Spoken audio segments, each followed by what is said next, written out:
En novembre 1971, un homme monte tranquillement dans un avion aux États-Unis, costume, cravate, mallette, mais personne ne se doute qu'il va sûrement commettre l'un des crimes les plus mystérieux de l'histoire. Quelques heures plus tard, il saute d'un avion en plein vol avec 200 000 dollars en liquide. Et depuis ce jour, personne ne sait ce qui lui est arrivé. Voici l'histoire du pirate de l'air connu sous le nom de J.B. Cooper.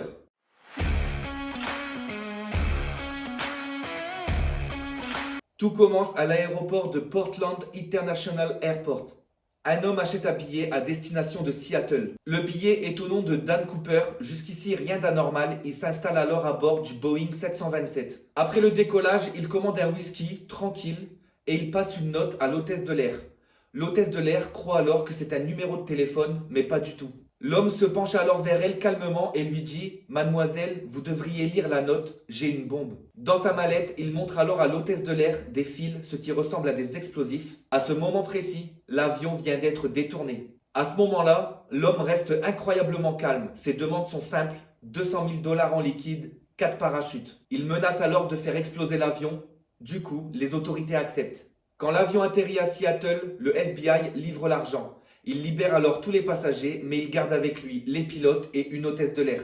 À ce moment-là, il ordonne à l'avion de redécoller vers Mexico City et c'est là que son plan commence vraiment. Pendant son vol, il donne une instruction étrange. Il demande d'ouvrir l'escalier arrière du Boeing 727. Le Boeing 727 étant l'un des rares à pouvoir ouvrir son escalier arrière en plein vol. À ce moment précis, il attache le sac d'argent sur lui, enfile un parachute et dans la nuit noire au-dessus des forêts de l'État de Washington, il saute.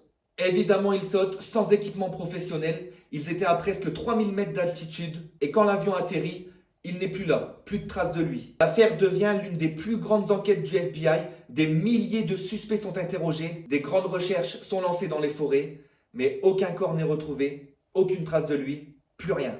Pendant des dizaines d'années, l'identité de J.B. Cooper reste un énorme mystère.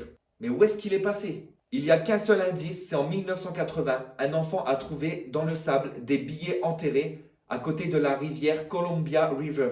Les numéros de série correspondent exactement aux billets donnés aux pirates de l'air, mais il n'y a qu'une petite partie de la rançon. Évidemment, le reste n'a jamais été retrouvé. En tout cas, 50 ans ont passé et on ne sait toujours pas si J.B. Cooper a survécu, qui il était réellement et où est passé le reste de l'argent. Mais une chose est sûre, c'est le seul pirate de l'air de l'histoire américaine qui n'a jamais été identifié. Et pour conclure cette vidéo, c'est sûrement le crime parfait. N'hésitez pas à liker et à partager cette vidéo. Et si vous aimez ce genre de contenu et ce genre d'histoire, n'hésitez pas à vous abonner. A plus YouTube!